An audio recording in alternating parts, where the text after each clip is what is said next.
चलो देखते हैं 4 नंबर। देखो क्या कह रहा है, कह रहा है कि बिना प्रसरण किए और सारणिकों के गुणधर्मों का प्रयोग करके निम्नलिखित प्रश्न 1 से 5 तक सिद्ध कीजिए। ठीक है, तो 4 नंबर ये क्वेश्चन है, इसको बिना प्रसरण किए बिना, यानी विदाउट मतलब अलोंग एक्सपेंडेड फॉर्म किए बिना इसको 0 लाना है। तो कैसे लाएंगे?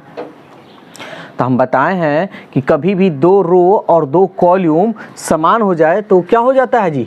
0। तो सबसे पहले हम इसको चेक करते हैं कैसे क्या करना होगा। 1 1 1 BC CA AB, इन दोनों इसको गुणा कर ले, AB plus AC, BC plus BA, CA plus CB या BC। कोई दिक्कत? अब यहाँ पे हम देख रहे हैं BC, अब यहाँ थोड़ा ध्यान देना, यही 2 चीज़, हमको इससे कोई लेना देना नहीं है, इससे कोई फायदा भी नहीं है।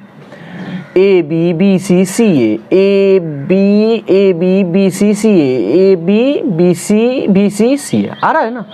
यानी क्यों ना हम use of C2 plus C3 किसी को कर लो, या C2 को C2 प्लस C3 कर ले, कोई दिक्कत? यानी C2 और C2 को जोड़ने पर, ओके, C2 हम चेंज कर रहे हैं, 1 1 1 जोड़े, तब सजा लेते हैं AB plus BC plus CA, फिर AB plus BC plus CA, फिर AB plus BC plus CA, ये जैसे है वैसे लिख देते हैं, AB plus AC, BC plus AB, CA plus BC। कहने का मतलब C2 में हम क्या किए हैं, C2 और C1 को जोड़ दिए हैं। समझ में आया? अब देखो सब में ये मिल रहा है, AB BC भी मिल रहा है ना, AB plus BC plus CA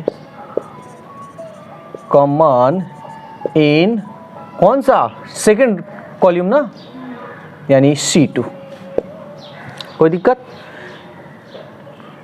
C2 में AB plus BC plus CA common करने पर कर लेते हैं, AB plus BC plus CA, तो क्या बच जाएगा हमारा? 1 1 1। किसी को कोई दिक्कत तो नहीं हो रहा है ना?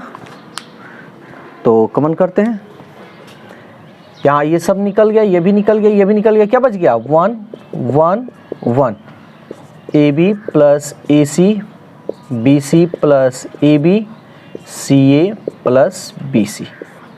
बोलो कोई दिक्कत है किसी को? तो अब तो ये हो गया। अब हम यहाँ देख रहे हैं कि C1 और C2 समान है, since C1 and C2 are equal, है ना? First column and second column equal है, दोनों सेम सेम है। जब सेम सेम है सो क्या मान आएगा जी? 0, या इसको एक बार ऐसे लिख दो, चूंकि A plus B plus C, AB plus BC plus CA into इसका मान क्या आएगा? 0 में इसमें गुना करेंगे तो यही ना हमको प्रूफ करना है।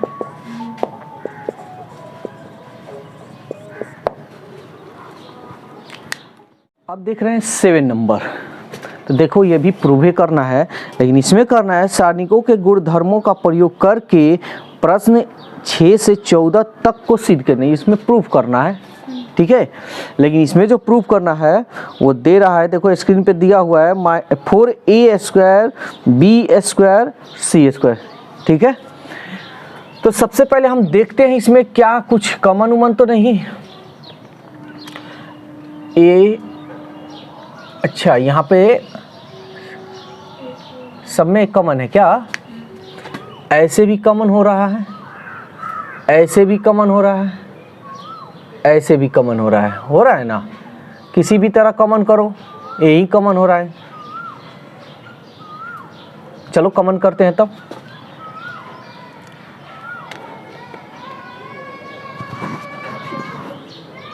ए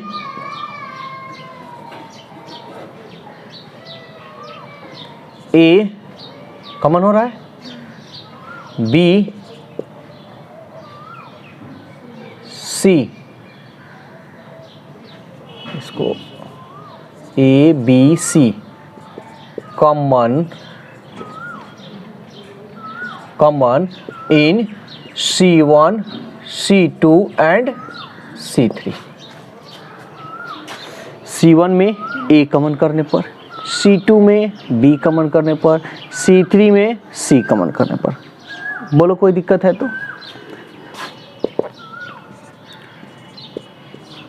A निकल गया, क्या बच जाएगा? -A B C, B निकल गया, क्या बच गया? A, बीच में निकाले हैं तो बच गया A -B C, C निकाले हैं A B C। चलो कोई दिक्कत? अब यहाँ पे हम देख रहे हैं ये सेम है ना, ये भी सेम है, क्यों ना जोड़ घटाव कर लिया जाए।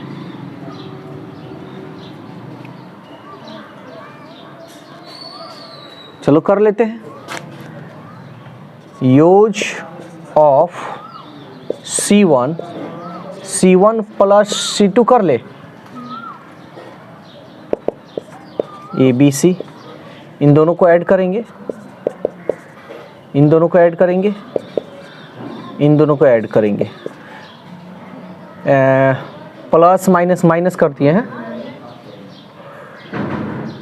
A minus B C A B minus C।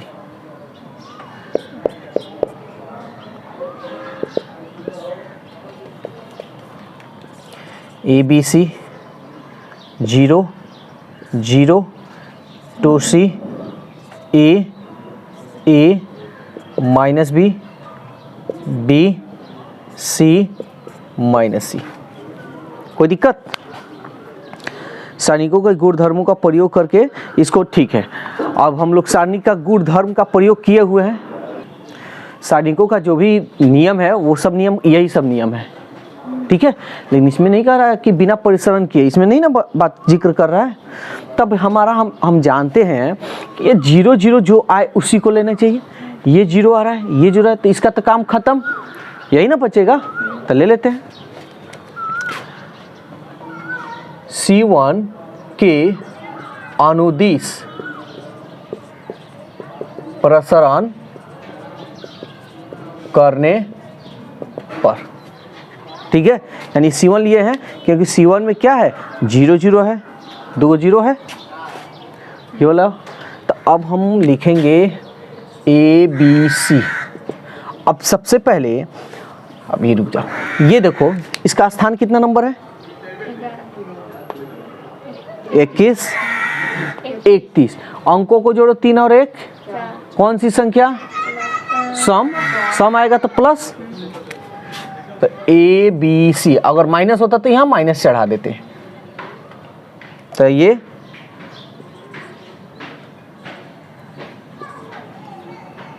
C determinant, ये कट गया, ये कट गया, क्या बच गया? A minus B minus B। कोई दिक्कत? ABC 2C इसमें कर ले, AB इसमें कर ले, माइनस ना, अब माइनस माइनस AB। नहीं समझ में आया तो एक बार देख लो, ये तो माइनस लगता है, इसमें गुना करेंगे तो minus AB। ABC 2C AB minus minus plus AB। A B C 2C into A B 2AB bracket में कर दें, 2 दूनी 4 ABC इंटू इसको गुना कर लें ABC 4 ए में ए से ए स्क्वायर, बी से बी में बी स्क्वायर, सी से सी में सी स्क्वायर।